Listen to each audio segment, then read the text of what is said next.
Good morning all. We will discuss the registration. Okay? Our registrations in the video we discuss the compulsory registration based on transactions. That means our threshold limits in the aggregate turnover register and exemption. Or a single transaction that is register. Okay, casual incomes casual taxable persons non-resident interstate electronic commerce operators discuss reverse charge mechanism. That means a single transaction compulsorily register. This video we discuss the most important one is called input service distributors. മനസ്സിലാക്കാൻ കുറച്ച് confusion ഉണ്ടാവുന്ന ഒരു മേഖലയാണ്. So ശ്രദ്ധിച്ചിരുന്നാലേ അത് പെട്ടെന്ന് മനസ്സിലാക്കാൻ പറ്റുള്ളൂ. So ആദ്യമേ നമുക്ക് ഇൻപുട്ട് സർവീസ് ഡിസ്ട്രിബ്യൂട്ടർ എന്താണെന്ന് പറയാം. നമ്മളോട് പറയുന്നത് നിങ്ങൾ ഇൻപുട്ട് സർവീസ് ഡിസ്ട്രിബ്യൂട്ടർ ആണെങ്കിൽ നിങ്ങൾ നിർബന്ധമായിട്ട് രജിസ്റ്റർ ചെയ്തേ പറ്റൂ. മനസ്സിലായി? ഒരു 5 മിനിറ്റ് നിങ്ങൾ പെട്ടെന്ന് ശ്രദ്ധിച്ചിരിക്കുകയാണെങ്കിൽ നിങ്ങൾക്ക് അതിന്റെ കോൺസെപ്റ്റ് വളരെ ക്ലിയർ ആവും. അപ്പോൾ ഞാനൊരു എക്സാമ്പിൾ പറയാം. ഓക്കെ, ഞാനൊരു ഹെഡ് ഓഫീസ് ആണെന്ന് വിചാരിക്കുക. ഞാനൊരു ഹെഡ് ഓഫീസും എനിക്ക് 3 ബ്രാഞ്ചുകളും ഉണ്ട്. മനസ്സിലായോ? ദാറ്റ് മീൻസ് 3 ബ്രാഞ്ചിൽ കൂടെ ഞാൻ സപ്ലൈ ചെയ്യുന്നത് ഒരേ ടൈപ്പ് ഓഫ് സർവീസസ് ആണ്, അല്ലെങ്കിൽ ഒരേ ടൈപ്പ് ഓഫ് ഗുഡ്സ് ആണ്. മനസ്സിലായല്ലോ? ഞാൻ ബൾക്കായിട്ട് ഒരു സർവീസ് വേറെ എവിടുന്നെങ്കിലും ഒരു സർവീസ് ഞാൻ ബൾക്കായിട്ട് എൻ്റെ ഇൻപുട്ടായിട്ട് ഞാൻ ട്രീറ്റ് ചെയ്യുന്നു. ഓക്കെ, എന്നിട്ട് ഈ ഇൻപുട്ട് സർവീസ് വെച്ചിട്ടാണ് ഞാൻ ഈ പറയുന്ന 3 ബ്രാഞ്ച് വഴി എൻ്റെ ഏത് കൊണ്ടുപോകുന്നത്, എൻ്റെ ഈ ഔട്ട്പുട്ട് സപ്ലൈസ് എന്ന് പറയുന്ന സാധനം കൊണ്ടുവന്നു. ഓക്കെ, ഇപ്പോൾ ഒരു എക്സാമ്പിൾ പറയുവാണെങ്കിൽ മിസ്റ്റർ എയുടെ കയ്യിൽ നിന്ന് 5 ലക്ഷം രൂപയുടെ സർവീസ് ഞാൻ ടാക്സ് കൊടുത്ത് വാങ്ങിച്ചിട്ടുണ്ട്, ഇൻപുട്ട് സർവീസ്. മനസ്സിലായോ? അതിന് 5 ലക്ഷം രൂപയുടെ സർവീസിന് ഞാൻ 1 ലക്ഷം രൂപ ടാക്സ് ആയിട്ട് കൊടുത്തിട്ടുണ്ട്. സോ ഞാൻ കൊടുത്ത ടാക്സ് എനിക്ക് ഇൻപുട്ട് ടാക്സ് ക്രെഡിറ്റ് അല്ലേ, അല്ലെങ്കിൽ ഇൻപുട്ട് ടാക്സ് ആയിട്ട് എനിക്ക് ക്ലെയിം ചെയ്യാൻ പറ്റുന്നതല്ലേ. പക്ഷേ ഞാൻ ആ 5 ലക്ഷം രൂപയുടെ സർവീസ് ഞാൻ ആർക്ക് വേണ്ടിയിട്ടാണ് വാങ്ങിച്ചതെന്ന് വെച്ചാൽ ഈ പറയുന്ന XYZ എന്ന് പറയുന്ന 3 ബ്രാഞ്ചുകൾ ഉണ്ടെന്ന് വിചാരിക്കുക. ഈ 3 ബ്രാഞ്ചുകൾക്ക് വേണ്ടിയിട്ടാണ് ഞാൻ എന്ത് ചെയ്തിരിക്കുന്നത്, അങ്ങനെ ഒരു സർവീസ് ഈ പറയുന്ന മിസ്റ്റർ എയുടെ കയ്യിൽ നിന്ന് വാങ്ങിച്ചിരിക്കുന്നത്. ആ വാങ്ങിച്ചതിന് ഞാൻ 1 ലക്ഷം രൂപ എന്തായിട്ട് കൊടുത്തിട്ടുണ്ട്, ടാക്സ് ആയിട്ട് കൊടുത്തിട്ടുണ്ട്. സിറ്റുവേഷൻ മനസ്സിലായല്ലോ? ഇനി ഈ സർവീസ് ഔട്ട്വേർഡ് സപ്ലൈ ആയിട്ട് പോകുന്നത് ഈ പറയുന്ന XYZ എന്ന് പറയുന്ന 3 ബ്രാഞ്ച് കൂടെയാണ്. അതായത് മിസ്റ്റർ എയുടെ കയ്യിൽ നിന്ന് ഞാൻ വാങ്ങിച്ച സർവീസ് അത് ഈ പറയുന്ന XYZ എന്ന് പറയുന്ന 3 ബ്രാഞ്ചിന് ഞാൻ വീതിച്ചു കൊടുക്കുന്നു. അവര് ആ ഇൻപുട്ട് വെച്ചിട്ട് എന്ത് ചെയ്യുന്നു, അവരുടെ ഔട്ട്വേർഡ്സ് സപ്ലൈസ് എന്ന് പറയുന്ന സാധനം നടത്തുന്നു. അല്ലെങ്കിൽ അവർ ആ സർവീസ് അതിനേക്കാൾ കൂടുതൽ രൂപയ്ക്ക് പുറത്ത് സെയിൽ ചെയ്യുന്നു. അല്ലെങ്കിൽ അവരുടെ ഗുഡ്സ് സെയിൽ ചെയ്യാൻ വേണ്ടിയിട്ട് ഈ പറയുന്ന സർവീസുകളും കൂടെ എടുക്കുന്നു. ഇനി നിങ്ങൾ XYZ ഈ പറയുന്ന 3 ബ്രാഞ്ചിലെ ഏതെങ്കിലും ഒന്നാണെന്ന് വിചാരിക്കുക. സോ നിങ്ങളുടെ അവസ്ഥ ഒന്ന് ആലോചിച്ച് നോക്കി. അതായത് നിങ്ങൾക്ക് വേണ്ടി ഇൻപുട്ട് സർവീസ് വാങ്ങിച്ചത് ഞാനാണ് അല്ലെ, നിങ്ങൾക്ക് വേണ്ടി ഇൻപുട്ട് സർവീസ് വാങ്ങിച്ചത് ഞാനാണ്. നിങ്ങളുടെ ഔട്ട്പുട്ട് സർവീസിൽ നിന്ന്, ദാറ്റ് മീൻസ് നിങ്ങളുടെ കസ്റ്റമറുടെ കയ്യിൽ നിന്ന് കളക്ട് ചെയ്തിരിക്കുന്ന ടാക്സിൽ നിന്ന്, കളക്ട് ചെയ്ത ടാക്സ് ഗവൺമെന്റിലോട്ട് അടയ്ക്കുവാണെങ്കിൽ അതിൽ നിന്ന് നിങ്ങൾക്ക് എന്ത് മൈനസ് ചെയ്യാം, ഇൻപുട്ട് സർവീസ് എന്ന് പറയുന്ന സാധനം മൈനസ് ചെയ്യാം അല്ലെ. പക്ഷേ ഇവിടെ ഒരു കേസ് നിങ്ങൾ ആലോചിച്ച് നോക്കി, നിങ്ങൾക്കല്ല ഇൻപുട്ട് സർവീസ് വാങ്ങിച്ചിരിക്കുന്നത്, ഇൻപുട്ട് സർവീസ് 1 ലക്ഷം രൂപ ടാക്സ് കൊടുത്ത് വാങ്ങിച്ചത് ഞാനാണ്. സോ ഇങ്ങനെ വരുന്ന സാഹചര്യത്തിൽ നമ്മൾ എന്ത് ചെയ്യും? ഞാൻ പറഞ്ഞ എക്സാമ്പിൾ മനസ്സിലായല്ലോ. എൻ്റെ 3 ബ്രാഞ്ച് ഉണ്ട്, എനിക്ക് XYZ. ഈ 3 ബ്രാഞ്ചിൽ ഏതെങ്കിലും ഒന്നാണ് നിങ്ങളെന്ന് വിചാരിക്കുക. നിങ്ങളുടെ കസ്റ്റമേഴ്സിന് ഒരു 10 ലക്ഷം രൂപയ്ക്ക് ഇപ്രാവശ്യം സെയിൽ നടത്തി. ആ 10 ലക്ഷം രൂപയിൽ നിന്ന് 2 ലക്ഷം രൂപ നിങ്ങൾ അതിൽ ടാക്സ് ആയിട്ട് അവരിൽ നിന്ന് കളക്ട് ചെയ്തിട്ടുണ്ട്. ആ ടാക്സ് 2 ലക്ഷം രൂപ വരുന്ന ടാക്സ് നിങ്ങൾ ഗവൺമെന്റിലോട്ട് പേ ചെയ്യും വേണം. അങ്ങനെ ഗവൺമെന്റിലോട്ട് 2 ലക്ഷം രൂപ ടാക്സ് പേ ചെയ്യുന്ന നേരത്ത് നിങ്ങൾക്ക് ഓൾറെഡി ഏതെങ്കിലും തരത്തിലുള്ള ഇൻപുട്ട് ടാക്സുകൾ ഉണ്ടെങ്കിൽ നിങ്ങൾക്ക് അതിനകത്തുനിന്ന് മൈനസ് ചെയ്യാം, ഇൻപുട്ട് ടാക്സ് ക്രെഡിറ്റ് ക്ലെയിം ചെയ്യാം, ബാലൻസ് മാത്രം ടാക്സ് ആയിട്ട് അടച്ചാൽ മതി. പക്ഷേ ഇവിടെ നിങ്ങളൊരു കാര്യം ആലോചിച്ച് നോക്കിയേ, നിങ്ങൾക്ക് വേണ്ടി ഇൻപുട്ട് സർവീസ് എന്ന് പറയുന്നത് ഇൻവോയ്സ് പ്രിപ്പയർ ചെയ്ത് അല്ലെങ്കിൽ അതിന്റെ ക്യാഷ് കൊടുത്തത് ആരാ? ഞാനാ. സിറ്റുവേഷൻ മനസ്സിലായി? സോ ഇങ്ങനെ വരുന്ന സാഹചര്യത്തിൽ ഒരു ഇൻപുട്ട് സർവീസ് ഡിസ്ട്രിബ്യൂട്ടറിനെ നിയമിച്ച് ആ ഇൻപുട്ട് സർവീസ് ഡിസ്ട്രിബ്യൂട്ടർ ഈ പറയുന്ന ഇൻവോയ്സിനകത്ത് ഞാൻ കൊടുത്തിരിക്കുന്ന 1 ലക്ഷം രൂപ ടാക്സിനെ നിങ്ങൾ 3 പേർക്കും കൂടെ എന്ത് ചെയ്ത് കൊടുക്കുന്നു? ഡിസ്ട്രിബ്യൂട്ട് ചെയ്ത് കൊടുക്കുന്നു. Okay, that means XYZ എന്ന് പറയുന്ന 3 ബ്രാഞ്ചിലോട്ട് ഈ ഞാൻ കൊടുത്ത 1 ലക്ഷം രൂപ അല്ലെങ്കിൽ ഇൻപുട്ട് സർവീസ് ആയിട്ടുള്ള 1,00,000 രൂപ അതിനെ നിങ്ങൾക്ക് 3 പേർക്കായിട്ട് വീതിച്ചു കൊടുക്കുന്നു. സംതിങ് എന്തെങ്കിലും പ്രൊപ്പോർഷണൽ റൈറ്റോ അല്ലെങ്കിൽ വേറെ ഏതെങ്കിലും മാർഗങ്ങളോ വെച്ചിട്ടായിരിക്കാം. അതെന്തൊക്കെയാണെന്ന് നമുക്ക് ഡിസ്കസ് ചെയ്യാം. സോ ഇവിടെ ഇങ്ങനെ ഇൻപുട്ട് സപ്ലൈസിനെ, ഓക്കെ, ദാറ്റ് മീൻസ് ഇൻപുട്ട് സർവീസുകളെ ഈ പറയുന്ന ഔട്ട്വേർഡ് സപ്ലൈസിന് വീതിച്ചു കൊടുക്കുന്ന ഡിസ്ട്രിബ്യൂട്ടേഴ്സിനെയാണ് നമ്മൾ എന്തെന്ന് പറയണേ, ഇൻപുട്ട് സർവീസ് ഡിസ്ട്രിബ്യൂട്ടേഴ്സ് എന്ന് പറയുന്നത്. ആ ഹെഡ് ഓഫീസ് ഇവിടെ ഇൻപുട്ട് സർവീസ് ഡിസ്ട്രിബ്യൂട്ടർ ആയിട്ടാണ് ആക്ട് ചെയ്യണേ. സിറ്റുവേഷൻ മനസ്സിലായല്ലോ? ഹെഡ് ഓഫീസ് ഈ പറഞ്ഞ എക്സാമ്പിൾ അനുസരിച്ച് ഹെഡ് ഓഫീസ് ഇവിടെ ഇൻപുട്ട് സർവീസ് ഡിസ്ട്രിബ്യൂട്ടർ ആയിട്ടാണ് ചെയ്യുന്നത്. എങ്ങനെയാ? കാരണം 1,00,000 രൂപ എന്ത് ചെയ്തു? ഹെഡ് ഓഫീസാണ് ടാക്സ് കൊടുത്തത്. എന്നിട്ട് ആ സർവീസ്, അതായത് ഹെഡ് ഓഫീസിന് കിട്ടിയ service head office X Y Z ഈ പറയുന്ന 3 ബ്രാഞ്ചിലോട്ട് വീതിച്ചു കൊടുത്തു. ഓക്കെ, അവർ ആ സർവീസ് വെച്ച് അവരുടെ ഗുഡ്സ് സെയിൽ ചെയ്യുകയോ അല്ലെങ്കിൽ അവരുടെ സർവീസ് പ്രൊവൈഡ് ചെയ്യുകയോ ചെയ്തു. എന്നിട്ട് അവരുടെ കസ്റ്റമേഴ്സിന്റെ കയ്യിൽ നിന്ന് ടാക്സ് കളക്ട് ചെയ്തു. ആ കളക്ട് ചെയ്ത ടാക്സ് ഗവൺമെന്റിലോട്ട് അടയ്ക്കാൻ നേരത്ത് അവർക്ക് എന്ത് ക്ലെയിം ചെയ്യാം? ഇൻപുട്ട് ടാക്സ് എന്ന് പറയുന്ന സാധനം ക്ലെയിം ചെയ്യാം. അങ്ങനെ ക്ലെയിം ചെയ്യാൻ നേരത്ത് നോക്കുമ്പോൾ സംഭവിക്കുന്ന എന്താ? ഞാൻ എന്ന് പറയുന്ന ഹെഡ് ഓഫീസ് എന്ന് പറയുന്ന അല്ലെങ്കിൽ ഇൻപുട്ട് സർവീസ് ഡിസ്ട്രിബ്യൂട്ടർ എന്ന് പറയുന്ന വ്യക്തിയുടെ പേരിലാണ് ഇൻപുട്ട് സർവീസുകൾ കിട്ടിയിരിക്കുന്നത്. സോ ഈ ഇൻപുട്ട് സർവീസ് ഡിസ്ട്രിബ്യൂട്ടർ ആണ് ഈ കൊടുത്ത 1,00,000 രൂപയെ, മനസ്സിലായല്ലോ? ഇൻപുട്ട് സർവീസ് കൊടുത്ത 1,00,000 രൂപേനെ ആർക്ക് വീതിച്ചു കൊടുക്കണേ? എക്സിനും വൈക്കും സെഡിനും കൂടെ വീതിച്ചു കൊടുക്കണേ. ഇപ്പൊ സപ്പോസ് അവിടെ എക്സിന് 50,000 വൈക്ക് 25,000 സെഡിന് 25,000 വെച്ചിട്ടാണ് നമ്മൾ വീതിച്ചു കൊടുക്കണമെന്ന് വിചാരിക്കുക. ഓക്കെ, ആദ്യം പറഞ്ഞ എക്സാമ്പിൾ അനുസരിച്ച് എക്സ് 2,00,000 രൂപയാണ് ടാക്സ് കളക്ട് ചെയ്യണേ. ആണോ? ആരുടെ കയ്യിൽ നിന്ന്? നമ്മുടെ മാർക്കറ്റിൽ നിന്ന്, കസ്റ്റമേഴ്സിന്റെ കയ്യിൽ നിന്ന് 2,00,000 രൂപയാണ് ടാക്സ് ആയിട്ട് കളക്ട് ചെയ്യണേ. സോ ആ 2,00,000 നിന്ന് ഏത് മൈനസ് ചെയ്യാം? ഈ പറഞ്ഞ ഡിസ്ട്രിബ്യൂട്ട് ചെയ്തിരിക്കുന്ന 50,000 രൂപ മൈനസ് ചെയ്താൽ ബാക്കി 1,50,000 രൂപ മാത്രം എന്തായിട്ട് അടച്ചാൽ മതി? ടാക്സ് ആയിട്ട് അടച്ചാൽ മതി. മനസ്സിലായി? So it's called input service distributors. So അങ്ങനെ ഇൻപുട്ട് സർവീസ് ഡിസ്ട്രിബ്യൂട്ടർ ആയിട്ടാണ് നിങ്ങൾ ആക്ട് ചെയ്യുന്നതെങ്കിൽ നിങ്ങൾ നിർബന്ധമായിട്ടും എന്ത് ചെയ്തേ പറ്റൂ? രജിസ്റ്റർ ചെയ്തേ പറ്റൂ. കുറച്ച് കൺഫ്യൂസിംഗ് ആണ്, കുറച്ചധികം കാര്യങ്ങൾ ഇതുമായിട്ട് ബന്ധപ്പെടുത്തി നമുക്ക് പറയാനുണ്ട്. നമുക്ക് വഴിയെ ഒന്ന് ശ്രദ്ധിച്ചിരുന്നാൽ പെട്ടെന്ന് നമുക്ക് മനസ്സിലാവും. നോക്കാം. Okay, as per section 2 subsection 61 of CGST Act 2017, input service distributor means an office of the supplier of goods or services or both. Okay, that means supplier, ഇവിടെ നമ്മൾ പറഞ്ഞ എക്സാമ്പിൾ അനുസരിച്ച് XYZ 3 ബ്രാഞ്ചുകൾ, services or both which receives tax invoices issued under section 31 of CGST Act 2017 towards receipt of input services. Input goods ഇല്ലാട്ടോ ഇവിടെ, തെറ്റിക്കരുതേ. Input ഗുഡ്സുകളെ കുറിച്ചല്ല പറയണേ, ഇൻപുട്ട് സർവീസുകളെ കുറിച്ച് മാത്രമാണ് പറയണേ. And issue a prescribed document for the purpose of distributing the credit of the central tax, CGST ആവാം, അല്ലെങ്കിൽ SGST ആവാം, അല്ലെങ്കിൽ UTGST ആവാം, or IGST paid on the services to a supplier of a taxable services or both having the same PAN as that of the IST. മനസ്സിലായി? ഇപ്പൊ head ഓഫീസും ബ്രാഞ്ചും ആണെങ്കിൽ same pan തന്നെ ആയിരിക്കും. സിറ്റുവേഷൻ മനസ്സിലായല്ലോ? സോ ഇവിടെ പറയുന്ന കാര്യം ഇത്രേ ഉള്ളൂ. ആ ഇൻപുട്ട് സർവീസ് ഡിസ്ട്രിബ്യൂട്ടേഴ്സ് ആണ് എന്ത് കളക്ട് ചെയ്യുന്നത്? ഈ പറയുന്ന ഇൻവോയ്സിന്റെ അടിസ്ഥാനത്തിൽ സർവീസുകൾ കളക്ട് ചെയ്യുന്നത്. ആ സർവീസ് കിട്ടിയ, മനസ്സിലായോ? ആ സർവീസ് കിട്ടിയ അല്ലെങ്കിൽ ആ സർവീസിന് വേണ്ടിയിട്ട് എത്രയാണോ നമ്മൾ ഇൻപുട്ട് ടാക്സ് ആയിട്ട് കൊടുത്തിരിക്കുന്നത് അത് ആർക്ക് ഡിസ്ട്രിബ്യൂട്ട് ചെയ്യും? ഔട്ട്വേർഡ് സപ്ലൈസ് ആരൊക്കെയാണോ ചെയ്യണേ? ഇവിടെ എക്സും വൈയും സെഡും ആ. സോ ആ ഔട്ട്വേർഡ് സപ്ലൈസ് ആരൊക്കെയാണോ ചെയ്യണേ അവർക്ക് അങ്ങ് വീതിച്ചു കൊടുക്കും. It's called input service distributors. തെറ്റിക്കാൻ പാടില്ലാത്തൊരു കാര്യം, ഇൻപുട്ട് ഗുഡ്സിനെ കുറിച്ച് നമ്മളിവിടെ മെൻഷൻ ചെയ്യുന്നേ ഇല്ല. നിങ്ങൾ റോ മെറ്റീരിയൽസ് വാങ്ങിച്ചാണ് വീതിച്ചു കൊടുക്കണേ അല്ല. ISD എന്ന് പറയുന്നത് ആർക്ക് മാത്രമാണ്? ഈ സർവീസുകൾക്ക് മാത്രമാണ്. ഇപ്പോൾ ഏതെങ്കിലും തരത്തിലുള്ള ഇലക്ട്രോണിക് സർവീസോ അല്ലെങ്കിൽ ടെലികമ്മ്യൂണിക്കേഷൻ സർവീസോ അങ്ങനെ ഏതെങ്കിലും തരത്തിലുള്ള സർവീസാണ് നിങ്ങൾ വാങ്ങിക്കുന്നതെങ്കിൽ ആർക്ക് ഡിസ്ട്രിബ്യൂട്ട് ചെയ്യാൻ വേണ്ടിയിട്ട്, ഈ പറയുന്ന ബ്രാഞ്ചുകൾക്ക് ഡിസ്ട്രിബ്യൂട്ട് ചെയ്യാൻ വേണ്ടിയിട്ട് ഏതെങ്കിലും തരത്തിലുള്ള സർവീസുകളാണ് നിങ്ങൾ കളക്ട് ചെയ്യുന്നതെങ്കിൽ അത് ഡിസ്ട്രിബ്യൂട്ട് ചെയ്യുന്ന ആൾക്കാരെയാണ് നമ്മൾ ഇൻപുട്ട് സർവീസ് ഡിസ്ട്രിബ്യൂട്ടേഴ്സ് എന്ന് പറയണേ. അവർ നിർബന്ധമായിട്ടും രജിസ്റ്റർ ചെയ്തേ പറ്റും. Okay, it is important to note that the IST mechanism is meant for only distributing the credit of common invoices pertaining to input services only and not goods. Input goods ആവാം അല്ലെങ്കിൽ capital goods ആവാം, എന്തല്ല ഗുഡ്സിന്റെ പുറകെ പോകരുത്. ഇവിടെ ഏത് മാത്രമേ ഉള്ളൂ? ഇൻപുട്ട് സർവീസുകളെ കുറിച്ച് മാത്രമാണ് പറയുന്നത്. Okay, and registration compulsory.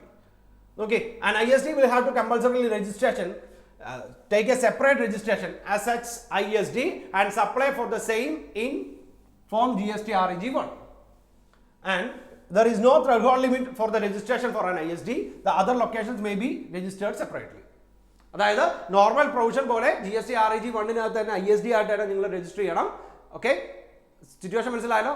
ഒരു ത്രെഡ് ഹോൾഡ് ലിമിറ്റിന്റെ പുറകെ പോകരുത്. നിങ്ങൾ ഇൻപുട്ട് സർവീസ് ഡിസ്ട്രിബ്യൂട്ടർ ആണെങ്കിൽ ഓക്കെ, നിങ്ങളുടെ പണി അതാണ്. ഈ പറയുന്നത് പോലെ ഇൻപുട്ട് സർവീസുകളെ ഔട്ട്വേർഡ് സപ്ലൈസിന് വീതിച്ചു കൊടുക്കുന്നതാണെങ്കിൽ നിങ്ങൾ സെപ്പറേറ്റ് ആയിട്ട് രജിസ്റ്റർ ചെയ്തേ പറ്റും.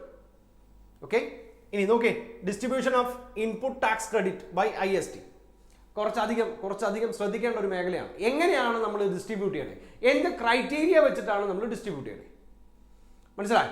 നോക്കേ, the head office would be procuring certain services which would be common utilization of all units across the country. The bill for such expenses would be raised on the head office. അല്ലേ? അതായത് head ഓഫീസിന്റെ പേരിലായിരിക്കും ആ bill പറഞ്ഞേ. രാജ്യത്തിന്റെ പല സ്ഥലത്തുള്ള ബ്രാഞ്ചുകൾക്ക് വേണ്ടിയിട്ട് head ഓഫീസാണ് ആ സർവീസ് വാങ്ങിക്കണേ. സോ എന്ത് ചെയ്യണം, ഹെഡ് ഓഫീസിന്റെ പേരിലാണ് ആ ബില്ല് പറഞ്ഞേ. But the head office itself would not be providing any output supply so as to utilize the credit which gets accumulated on account of such input services. Head office എന്ത് ചെയ്യുന്നില്ല, ഈ പറയുന്ന output സർവീസുകളൊന്നും കൊടുക്കുന്നില്ല. Okay, നമ്മൾ നേരത്തെ പറഞ്ഞ example അനുസരിച്ച് ഈ പറയുന്ന ഹെഡ് ഓഫീസാണ് 1 ലക്ഷം രൂപ ടാക്സ് കൊടുത്തിട്ട് സർവീസ് വാങ്ങിക്കുന്നത്. ഹെഡ് ഓഫീസ് സർവീസുകളൊന്നും കൊടുക്കുന്നില്ല. ഹെഡ് ഓഫീസ് സർവീസുകൾ കൊടുക്കുന്നത് എങ്ങനെയാ, XYZ എന്ന് പറയുന്ന 3 ബ്രാഞ്ചിന്റെ പേരിലാണ് സർവീസ് കൊടുക്കണേ. ഓക്കെ, സോ കസ്റ്റമേഴ്സിന്റെ കയ്യിൽ നിന്ന് ടാക്സ് കളക്ട് ചെയ്യുന്നത് X ഉം Y ഉം Z ഉം ആണ്, അല്ലാതെ ഹെഡ് ഓഫീസ് അല്ല. പക്ഷേ ഇൻപുട്ട് ടാക്സ് ആയിട്ട് കൊടുത്തിരിക്കുന്നത് ആരാ, ഹെഡ് ഓഫീസാണ്. നോക്കാം, ISD mechanism enables such a proportionate distribution of credit of input services amongst all the consuming units. മനസ്സിലായല്ലോ? And for the purpose of distributing the input tax credit, an ISD has to issue an ISD invoice as prescribed in rule number 54(1) of the CGST rule 2017 clearly indicate in such invoices that issued only for distributing input tax credit. So ISD ആണെങ്കിൽ അവിടെ rule number 54(1) പ്രകാരം invoice ഉണ്ടാക്കണം. ആ invoice എന്തിനു വേണ്ടി മാത്രമായിരിക്കണം, for distributing the input tax credit. മനസ്സിലായി? And the input tax credit available for distributing in a month shall be distributed in the same month and the details furnished in form GSTR 6. Okay, so ഏത് മാസമാണോ ആ മാസങ്ങളിൽ തന്നെ ഈ പറയുന്ന പോലെ എന്ത് ഡിസ്ട്രിബ്യൂട്ട് ചെയ്തിരിക്കണം, ഇൻപുട്ട് സർവീസ് എന്ന് പറയുന്ന സാധനം ഡിസ്ട്രിബ്യൂട്ട് ചെയ്തിരിക്കണം ഇൻ ഫോം നമ്പർ GST 6. ആ ഫോം എല്ലാം നോട്ട് ചെയ്യണം കേട്ടോ. ഞാൻ രജിസ്ട്രേഷൻ തുടങ്ങിയപ്പോൾ തൊട്ട് കുറേ ഫോമുകളായി പറയുന്നു. ഞാൻ ക്ലാസ് തുടങ്ങുന്നതിന് മുമ്പ് പറഞ്ഞായിരുന്നു, ക്ലാസ് കേൾക്കുമ്പോൾ ഒരു പേനയും പേപ്പറും എടുത്ത് കൈ വെച്ച് ആ ഫോമുകളും കൂടെ അങ്ങ് നോക്കി പോവുകയാണെങ്കിൽ പെട്ടെന്ന് തന്നെ നിങ്ങൾക്ക് കാര്യങ്ങൾ മനസ്സിലായി? ഓക്കെ, എന്തായിരുന്നു? The input tax credit available for the distribution in a month shall be distributed in the same month and the details furnished in form GSTR 6. Further, the ISD shall separately distribute both the amount of ineligible and eligible input tax credit. Okay, അതായത് ഇൻപുട്ട് tax ക്രെഡിറ്റ് ആയിട്ട് കിട്ടുന്ന amount എത്രയാണെന്നും മനസ്സിലായോ, eligible amount എത്രയാണെന്നും ineligible amount എത്രയാണെന്നും separate ആയിട്ട് കാണിച്ചേ പറ്റൂ. ഓക്കെ, നിങ്ങൾക്ക് ആ പ്രോസസ്സ് മനസ്സിലാവാൻ വേണ്ടിയിട്ടാണ് ഞാൻ പറഞ്ഞത്. നോക്കി, വളരെ പ്രധാനമായിട്ടുള്ള ഒരു കാര്യമാണ് നമ്മൾ പറയണേ, distribution of CGST and SGST or UTGST. അതായത് ഹെഡ് ഓഫീസും ബ്രാഞ്ചുകളും ഒരു സ്റ്റേറ്റിൽ തന്നെയാണ് എന്ന് കരുതുക. ഒരേ സ്റ്റേറ്റ് ആണെങ്കിൽ അല്ലെ, ഇൻട്രാ സ്റ്റേറ്റ് ആയി നമുക്ക് എന്താണ് നമ്മൾ അവിടെ പറഞ്ഞേ, ഒരേ സ്റ്റേറ്റ് ആണെങ്കിൽ CGST. Okay, that means 2 tax ആണ് പറഞ്ഞേ, CGST വരും, SGST വരും. അങ്ങനെയല്ലേ നമ്മൾ പറഞ്ഞേ. ഇനി ഇൻട്രാ സ്റ്റേറ്റ് ആണെങ്കിലോ അവിടെ IGST ആണ് പറഞ്ഞേ. ഇവിടെ പറയുന്നത് നോക്കി, CGSTയും SGSTയും എങ്ങനെയാണ് ഡിസ്ട്രിബ്യൂട്ട് ചെയ്യണേ. എക്സാമ്പിൾ കണ്ടോ, അതായത് തെലങ്കാനയിലാണ് okay head office, branch 1 ITC distributed as CGST and SGST. അതായത് ബ്രാഞ്ച് 1 എന്ന് പറയുന്നത് എവിടെ തന്നെയാണ്, തെലങ്കാനയിലാണ്. ആൻഡ് ബ്രാഞ്ച് 2 എന്ന് പറയുന്നത് ആന്ധ്രാപ്രദേശിലാണ്. അങ്ങനെ വരുന്ന നേരത്ത് ഇത് കണ്ടോ, ITC distributed as CGST and SGST. ഇവിടെ ITC of CGST and SGST distributed as IGST. Situation മനസ്സിലായല്ലോ?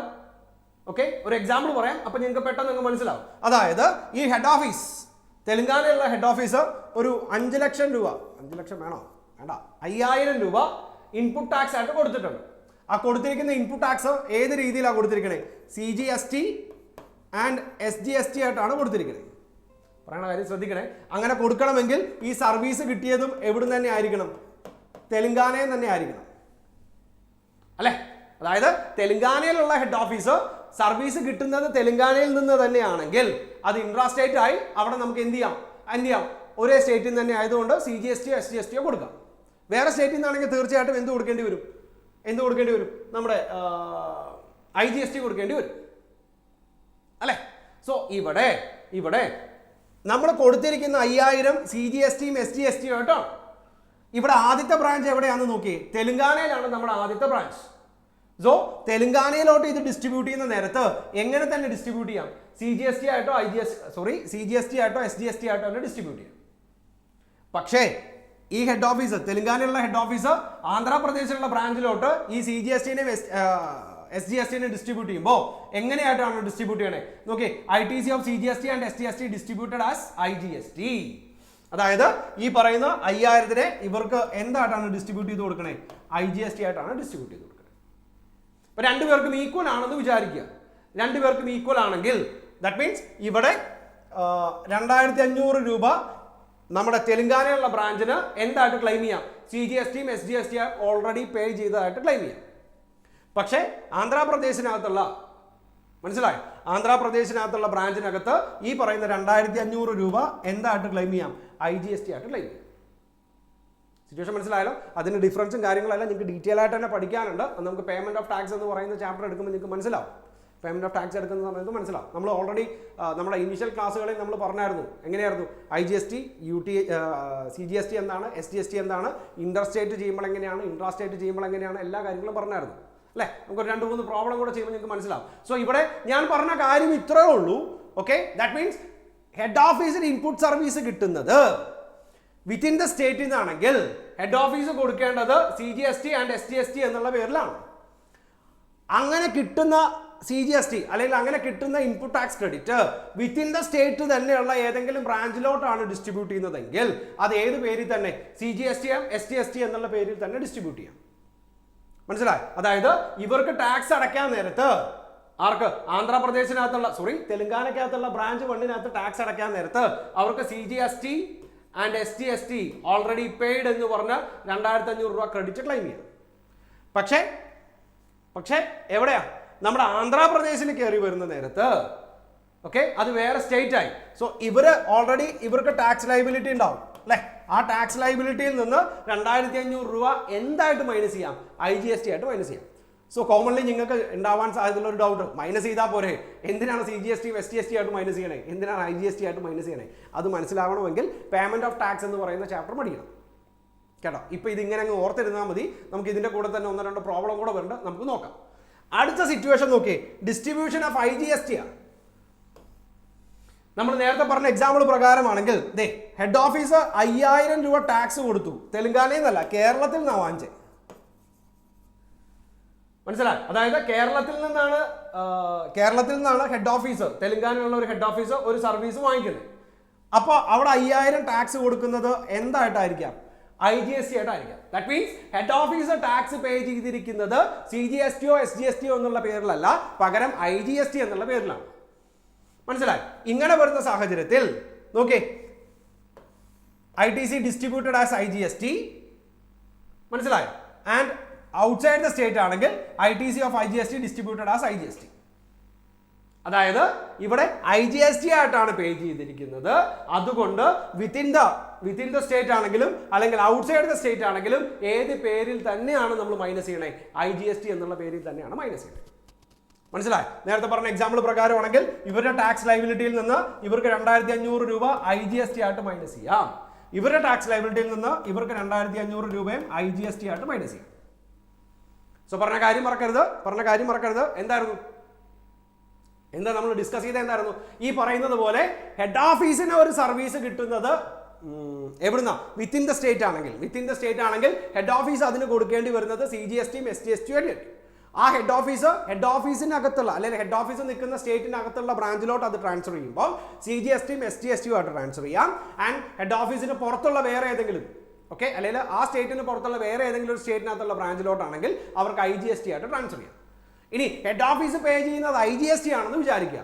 അങ്ങനെയാണെങ്കിൽ ഹെഡ് ഓഫീസ് ഏത് സ്റ്റേറ്റിനകത്താണോ നിൽക്കുന്നത് ആ സ്റ്റേറ്റിനകത്തുള്ള ബ്രാഞ്ച് ആണെങ്കിലും കുഴപ്പമില്ല, അല്ലെങ്കിൽ അതിന് പുറത്തുള്ള ബ്രാഞ്ച് ആണെങ്കിലും കുഴപ്പമില്ല, ഏതായിട്ട് തന്നെയാണ് നമ്മൾ ട്രാൻസ്ഫർ ചെയ്യണേ? IGST ആയിട്ട് തന്നെയാണ് ട്രാൻസ്ഫർ ചെയ്യുന്നത്. ഓക്കെ, കുറച്ച് കൺഫ്യൂസിംഗ് ആണ്, നിങ്ങൾ ശ്രദ്ധിച്ചാലേ അത് മനസ്സിലാവുള്ളൂ. Manner of distribution of ITC by IST. Okay, the credit has to be distributed only to the unit to which the supply is directly attributable to. ഇപ്പോൾ XYZ എന്ന് പറയുന്ന 3 ബ്രാഞ്ച് ഉണ്ട്. നമ്മളൊരു സർവീസ് വാങ്ങിച്ചത്, ഹെഡ് ഓഫീസ് ഒരു service വാങ്ങിച്ചത് എക്സിനും വൈക്കും മാത്രം കൊടുക്കാനാണെങ്കിൽ അവിടെ ഡി എന്ന് പറയുന്നതിനെ നിങ്ങൾ കൺസിഡർ ചെയ്യേ വേണ്ട. മനസ്സിലായി? അതായത് ഇപ്പം 5000 രൂപ കൊടുത്തിട്ട് ഹെഡ് ഓഫീസ് ഒരു സർവീസ് വാങ്ങിച്ചത് എക്സിനും വൈക്കും സെഡിനും വേണ്ടിയിട്ടല്ല, എക്സിനും വൈക്കും മാത്രമാണെന്ന് വിചാരിക്കുക. അങ്ങനെയാണെങ്കിൽ ഹെഡ് ഓഫീസ് ഈ പറയുന്ന 5000 ഡയറക്റ്റ് ആയിട്ട് ആട്രിബ്യൂട്ട് ചെയ്യാൻ പറ്റുന്ന ബ്രാഞ്ചുകൾ ഏതൊക്കെയാണോ, അല്ലെങ്കിൽ ഡയറക്റ്റ് ആയിട്ട് അത് യൂസ് ചെയ്യാൻ പറ്റുന്ന ബ്രാഞ്ചുകൾ ഏതൊക്കെയാണോ അതിന് മാത്രം കൊടുത്താൽ മതി. മറ്റൊരു ഇസഡ് എന്ന് പറയുന്ന ഒരു ബ്രാഞ്ച് ഉണ്ട് എന്ന് വിചാരിച്ചിട്ട് ബ്രാഞ്ചിന് കൊടുക്കണമെന്ന് യാതൊരുവിധ നിർബന്ധവുമില്ല. And if input services are attributable to more than one recipient of the credit, the distribution shall be in the pro rata basis of turnover in the state or union territory. ഈ പറയുന്നത് പോലെ എക്സിനും വൈക്കും സെഡിനും ഉണ്ടെന്ന് വിചാരിക്കുക, അല്ലെങ്കിൽ എല്ലാവർക്കും ഉണ്ടെന്ന് വിചാരിക്കുക. അങ്ങനെയാണെങ്കിൽ ഏതിന്റെ അടിസ്ഥാനത്തിൽ? അവരുടെ ടേൺ ഓവറിന്റെ അടിസ്ഥാനത്തിൽ. സിറ്റുവേഷൻ മനസ്സിലായോ? അതായത് ഒരു കോമൺ സർവീസ് വാങ്ങിക്കുന്നത് എക്സിനും വൈക്കും സെഡിനും വേണ്ടിയിട്ടാണ്. അവർക്ക് 3 പേർക്കും ഇതിനകത്ത് പങ്കുണ്ടെന്ന് വിചാരിക്കുക. അങ്ങനെയാണെങ്കിൽ 3 പേരുടെയും ടേൺ ഓവർ എത്രയാണെന്ന് നോക്കുക. ആ ടേൺ ഓവറിന്റെ അടിസ്ഥാനത്തിൽ ഈ പറയുന്ന നമ്മൾ പേ ചെയ്തിരിക്കുന്ന ഇൻപുട്ട് സർവീസ് എത്രയാണോ, അല്ലെങ്കിൽ ഇൻപുട്ട് സർവീസ് ടാക്സ് എത്രയാണോ അതിനെ നമുക്ക് ക്രെഡിറ്റ് ആയിട്ട് ക്ലെയിം ചെയ്യാം. തെറ്റിക്കരുത്, ഒരു കാരണവശാലും ഏതുമായിട്ട് വരരുത്, ഇൻപുട്ട് ഗുഡ്സിന്റെ ക്രെഡിറ്റുമായിട്ട് വരരുത്. ഇവിടെ ഇൻപുട്ട് സർവീസുകളെ കുറിച്ച് മാത്രമാണ് പറയുന്നത്. നോക്കാം, നമുക്കൊരു പ്രോബ്ലം നോക്കാം. Okay, example number 12. X Limited incorporated in Bangalore with its business location of selling and services goods in Bangalore, Chennai, Mumbai and Kolkata. And S Limited, an IST situated in Bangalore, receives invoice indicating 4 lakhs of central tax, 4 lakhs of state tax and 7 lakhs of IGST. എങ്ങനെയായിരുന്നു? 4 lakh CGST ഉണ്ട്, 4 lakh CGST ഉണ്ട്, and 4 lakh SGST ഉണ്ട്, and 7 lakh IGST ഉണ്ട്. ഇനി പറഞ്ഞിരിക്കുന്നത് എന്താ നോക്കി, how these taxes are distributed by X limited to their units. ഇത് എങ്ങനെ ഡിസ്ട്രിബ്യൂട്ട് ചെയ്യും എന്നാണ് പറഞ്ഞിരിക്കുന്നത്. എങ്ങനെ ഡിസ്ട്രിബ്യൂട്ട് ചെയ്യണേ നോക്കി. X limited can distribute the central tax, state tax as well as IGST 15 lakhs as credit of integrated tax among its location at Bangalore, Chennai, Mumbai and Kolkata through IST invoices containing the amount of credit distributed. Situation മനസ്സിലായി? എങ്ങനെയായിരുന്നു? ഈ പറയുന്ന total 15 lakhs അവർക്ക് എന്തായിട്ട് claim ചെയ്യാം? Credit ആയിട്ട് claim ചെയ്യാം. Credit of integrated tax amount it's location at Bangalore, Chennai, Mumbai and Kolkata through an IST invoices containing the amount of credit distributed. So അതിന്റെ പ്രോസസ്സ് അല്ലെങ്കിൽ അതിന്റെ പ്രൊസീജിയർ നമുക്ക് അടുത്ത പ്രോബ്ലത്തിനാണ് പറയണേ. ഇവിടെ ആകെ കൂടെ നമ്മളോട് പറയുന്നത് എന്താ? ആ ടോട്ടൽ എമൗണ്ട് CGST ആണ് കൊടുത്തതെങ്കിലും SGST ആണ് കൊടുത്തതെങ്കിലും IGST ആണെങ്കിൽ കൊടുത്താണെങ്കിലും ആ ടോട്ടൽ എമൗണ്ട് നമുക്ക് എന്തായിട്ട് ക്രെഡിറ്റ് ആയിട്ട് ഈ പറയുന്ന ക്രെഡിറ്റ് ആയിട്ട് ക്ലെയിം ചെയ്യാൻ പറ്റും. മനസ്സിലായോ? ആൻഡ് ദ നെക്സ്റ്റ് വൺ, ഈ എക്സാമ്പിളിനകത്താണ് പെട്ടെന്ന് കാര്യങ്ങൾ നിങ്ങൾക്ക് മനസ്സിലാവും. X Limited having head office at Mumbai registered as ISD. It has 3 units in different states, namely Mumbai, Chennai, Delhi. മനസ്സിലായി? ISD മുംബൈയിലാണ്. 3 സ്റ്റേറ്റ് ഉണ്ട്. 3 സ്റ്റേറ്റിൽ അവർക്ക് ബ്രാഞ്ചുകളുണ്ട്. മുംബൈയിലുണ്ട്, ചെന്നൈയിലുണ്ട്, ഡൽഹിയിലുണ്ട്. Which are operational in the current year. XYZ Limited furnish the following information of the amount in the month of December. You are required to distribute the below input tax credit. നമ്മളോട് tax credit distribute ചെയ്യാനാണ് പറഞ്ഞിരിക്കുന്നത്. ശ്രദ്ധിച്ചിരിക്കണേ, payment of tax അങ്ങനെ കുറെ areas കയറി വരുന്ന ഒരു പ്രോബ്ലമാണ്. നോക്കാം. CGST and SGST paid on services used only for Mumbai. അതായത് CGST and SGST എന്ന് പറയുന്ന സാധനം നമ്മൾ ടോട്ടൽ ഇത്രയും രൂപ ടാക്സ് കൊടുത്തിട്ടുണ്ടെങ്കിലും അതിനകത്ത് 3 lakh ആർക്ക് മാത്രമാണ്? മുംബൈക്ക് വേണ്ടി മാത്രമാണ്. സോ നമ്മൾ കഴിഞ്ഞ പ്രോബ്ലത്തിനകത്ത് പറഞ്ഞതുപോലെ ഡയറക്റ്റ് ആയിട്ട് ആട്രിബ്യൂട്ട് ചെയ്യാൻ പറ്റുമെങ്കിൽ ആ എമൗണ്ട് ഡയറക്റ്റ് ആയിട്ട് ആട്രിബ്യൂട്ട് ചെയ്യണം. അല്ലാതെ ഈ പറയുന്നത് പോലെ ചെന്നൈയിലും ഡൽഹിയിലും ബ്രാഞ്ച് ഉണ്ടെന്ന് വിചാരിച്ചിട്ട് അവർക്ക് വീതിച്ചു കൊടുക്കേണ്ട യാതൊരുവിധ കാര്യമില്ല. ഇവിടെ ആർക്ക് മാത്രമാണ് വരണേ? 3 ലക്ഷം രൂപയുടെ ഇൻപുട്ട് സർവീസ് വാങ്ങിച്ചിരിക്കുന്നത് മുംബൈക്ക് വേണ്ടിയിട്ടാണെങ്കിൽ ആ 3 ലക്ഷം രൂപ ആർക്ക് മാത്രം വീതിച്ചു കൊടുത്താൽ മതി? മുംബൈക്ക് മാത്രം ഒന്ന് വീതിച്ചു കൊടുത്താൽ മതി. മനസ്സിലായി? And IGST, CGST, SGST paid on services used for all units. അതായത് ഈ പറയുന്നത് പോലെ മുംബൈക്കും ചെന്നൈക്കും ഡൽഹിക്കും വേണ്ടിയിട്ട് എത്ര രൂപ? 12 രൂപ വാങ്ങിച്ചിട്ടുണ്ട്, അല്ലെങ്കിൽ 12 ലക്ഷം രൂപ ചെലവാക്കിയിട്ടുണ്ട്. സോ അത് കോമൺ ആണ്. അതിനെ നമുക്ക് എന്ത് ചെയ്തേ പറ്റൂ? ഈ പറയുന്ന ടേൺ ഓവറിന്റെ അടിസ്ഥാനത്തിൽ ഡിസ്ട്രിബ്യൂട്ട് ചെയ്തേ പറ്റൂ. സോ ഓർത്തിരിക്കേണ്ടത്, ഡയറക്റ്റ് ആയിട്ട് ആട്രിബ്യൂട്ട് ചെയ്യാൻ പറ്റുന്ന ഒരു കാര്യമാണെങ്കിൽ നിങ്ങൾ അത് ഡയറക്റ്റ് ആയിട്ട് ആട്രിബ്യൂട്ട് ചെയ്യണം. ഓക്കെ, അതർവൈസ് അതല്ലെങ്കിൽ നമുക്ക് എന്ത് ചെയ്യാം? നമുക്ക് എന്ത് ചെയ്യാം, ഓരോന്നിലോട്ടും വീതിച്ചു കൊടുക്കാം. ഏതിൻ്റെ അടിസ്ഥാനത്തിൽ? ടേൺ ഓവറിൻ്റെ അടിസ്ഥാനത്തിൽ. നോക്കി, ടേൺ ഓവർ തന്നിട്ടുണ്ട്. മുംബൈയുടെ 5 lakh ആണ്, Chennai 3 lakh and turn over Delhi 2 lakh. അങ്ങനെ ടോട്ടൽ 10 lakh ആണ് പറഞ്ഞത്. ഇനി നോക്കി എങ്ങനെയാണ് ഡിസ്ട്രിബ്യൂട്ട് ചെയ്യുന്നത് നോക്കാം. അതെ, അതായത് ആദ്യത്തെ 3 ലക്ഷം രൂപ മുംബൈക്ക് മാത്രമാണ്. കാരണം അത് മുംബൈക്ക് വേണ്ടിയിട്ട് മാത്രമാണ്, അല്ലെങ്കിൽ മുംബൈയിലോട്ട് മാത്രം ഡയറക്റ്റ് ആയിട്ട് ആട്രിബ്യൂട്ട് ചെയ്യാൻ വേണ്ടിയിട്ടാണ്. രണ്ടാമത്തെ 12 ലക്ഷം എന്ന് പറയുന്നത് 5:3:2 എന്നുള്ള റേഷ്യോയിൽ വീതിക്കാം. കാരണം എന്താ, അവരുടെ ടേൺ ഓവർ എത്രയൊക്കെയാ? 532 അല്ലേ? സോ ആ ടോട്ടൽ 12 lakhs-നെ നമുക്ക് 5:3:2 എന്നുള്ള രീതിയിൽ വീതിക്കാം. അപ്പൊ എത്രയൊക്കെ വരും? 6 lakh വരും, 3,60,000 വരും, 2,40,000 വരും. അങ്ങനെ വരുന്ന സാഹചര്യത്തിൽ മുംബൈക്ക് ടോട്ടൽ 9 lakhs-ന്റെ ക്രെഡിറ്റ് കിട്ടും, ചെന്നൈക്ക് ടോട്ടൽ 3,60,000-ന്റെ ക്രെഡിറ്റ് കിട്ടും, ആൻഡ് ഡൽഹിക്ക് ടോട്ടൽ 2,40,000-ന്റെ ക്രെഡിറ്റ് കിട്ടും. മനസ്സിലായല്ലോ? സോ അത്രയും മതി. ബാക്കിയുള്ള നമുക്ക് പേയ്മെന്റ് ഓഫ് ടാക്സ് പഠിക്കാൻ നേരത്ത് പഠിക്കാം. ഇവിടെ പറഞ്ഞത് എന്താ, ഡയറക്റ്റ് ആയിട്ട് ആട്രിബ്യൂട്ട് ചെയ്യാൻ പറ്റുന്ന സർവീസുകളാണെങ്കിൽ അതാത് ബ്രാഞ്ചിലോട്ട് ഡയറക്റ്റ് ആയിട്ട് ആട്രിബ്യൂട്ട് ചെയ്യാം. അതർവൈസ് നമുക്ക് എന്ത് ചെയ്യാം, ഈ പറഞ്ഞതുപോലെ ആ ടേൺ ഓവർ എത്രയാണോ അതിന്റെ അടിസ്ഥാനത്തിൽ നമുക്ക് ഡയറക്റ്റ് ആയിട്ട് ചാർജ് ചെയ്ത് കൊടുക്കാം. സിറ്റുവേഷൻ മനസ്സിലായി? And the next one, ISD ആണെങ്കിൽ എങ്ങനെയാണ് റിട്ടേൺ സബ്മിറ്റ് ചെയ്യേണ്ടത്? നോക്കേ, ISD will have to file the monthly return in GSTR 6 within 30 days after the end of the month and will have to furnish the information in all ISD invoices issued. So ISD return file ചെയ്യേണ്ടത് GSTR 6-നകത്താണ്. എങ്ങനെ, എപ്പോഴാണ്? Within 30 days after the end of the month. ഈ മാസം കഴിഞ്ഞ് അടുത്ത മാസം 13-ാം തീയതിക്ക് മുമ്പ്. നമ്മൾ കുറേ ഡേറ്റ് ആയിട്ട് ഇപ്പോൾ റിട്ടേണിനെ കുറിച്ച് തന്നെ പഠിക്കുന്നു അല്ലേ? ഒന്ന് 10 പഠിച്ചു, 15 പഠിച്ചു, 20 പഠിച്ചു. ഒന്നും കൺഫ്യൂസ് ആവരുത്. ഓരോ GSTR ഫോമും ഓരോ രീതിയിലാണ്. ഓക്കെ, അത് ഓരോന്നും നിശ്ചിത ഡേറ്റിനുള്ളിൽ തന്നെ നമുക്ക് എന്ത് ചെയ്യും വേണം, സബ്മിറ്റ് ചെയ്യും വേണം. ഞാൻ അതുകൊണ്ടാണ് വീണ്ടും പറയണേ, GSTR പഠിക്കുന്ന നേരത്ത് ഓക്കെ ഒരു നോട്ട്ബുക്കും പേനയും കയ്യിൽ വെക്കുക. ആ ഫോമും ഡേറ്റും വളരെയധികം ഇമ്പോർട്ടൻ്റ് ആണ്. And the details of in the return will be made available to the respective recipient in GSTR 2A.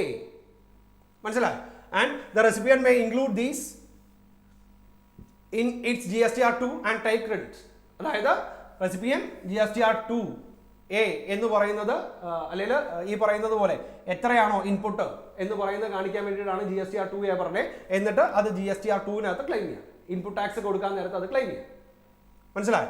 And annual return. Okay, and ISD shall not be required to file annual return. ISDക്ക് എന്ത് ചെയ്യേണ്ട കാര്യമില്ല, annual returns ഒന്നും submit ചെയ്യേണ്ട കാര്യമില്ല. And ISD cannot accept any invoices on which tax is to be discharged under reverse charge mechanism. എന്ത് ചെയ്യാൻ പാടില്ല, ISDക്ക് ഈ പറയുന്നത് പോലെ റിവേഴ്സ് ചാർജ് മെക്കാനിസത്തിന്റെ അടിസ്ഥാനത്തിൽ ഒരു ട്രാൻസാക്ഷൻ ചെയ്യാൻ പാടില്ല. റിവേഴ്സ് ചാർജ് മെക്കാനിസം എന്താണെന്ന് നമ്മൾ ഡിസ്കസ് ചെയ്തത് അല്ലേ? This is because the ISD mechanism is only to facilitate in distributing the credit of taxes paid. The ISD itself cannot discharge any tax liability. ISDക്ക് സ്വന്തമായിട്ടൊരു tax liability കാര്യങ്ങളൊന്നുമില്ല. ISD എന്ന് പറയുന്നത് തന്നെ എന്തിനു വേണ്ടിയിട്ട് മാത്രമാണ്? ഈ പറയുന്നത് പോലെ ടാക്സിനെ ഡിസ്ട്രിബ്യൂട്ട് ചെയ്യാൻ വേണ്ടി മാത്രമാണ്. സോ അവരെങ്ങനെയാണ് ഒരു റിവേഴ്സ് ചാർജ് മെക്കാനിസം പറഞ്ഞത്? റിവേഴ്സ് ചാർജ് മെക്കാനിസം എന്ന് പറഞ്ഞാൽ എന്താ, അതായത് ആരാണോ സർവീസ് റിസീവ് ചെയ്യുന്നത് അവർ തന്നെ ടാക്സ് കൊടുക്കുന്നതിനെയാണ് നമ്മൾ റിവേഴ്സ് ചാർജ് മെക്കാനിസം എന്ന് പറഞ്ഞത് അല്ലേ? ഇവിടെ ISD അങ്ങനെ ടാക്സ് കൊടുക്കേണ്ട ഒരു സിറ്റുവേഷൻ വരില്ല. കാരണം എന്താ, ISD ഗവൺമെന്റിലോട്ട് ടാക്സ് കൊടുക്കേണ്ട ഒരു സിറ്റുവേഷൻ വരുന്നില്ല. കാരണം ISD ഈ പറയുന്ന ബ്രാഞ്ചുകൾക്ക് വേണ്ടിയിട്ടാണ് നമ്മൾ എന്ത് ചെയ്യുന്നത്, ഈ സർവീസ് വാങ്ങിക്കുന്നത് അല്ലെ? സോ ISDക്ക് ഒരു കാരണവശാലും റിവേഴ്സ് ചാർജ് മെക്കാനിസം എന്ന് പറയുന്നത് അപ്ലിക്കബിൾ അല്ല. ചെയ്ത് മനസ്സിലായല്ലോ? പറഞ്ഞ കാര്യങ്ങൾ മനസ്സിലായല്ലോ? ഇനി കുറച്ച് കാര്യങ്ങളും കൂടെ ഉള്ളൂ ട്രാൻസാക്ഷൻ ബേസ്. നമുക്ക് അത് അടുത്ത വീഡിയോയ്ക്കകത്ത് പറയാം. Okay, by.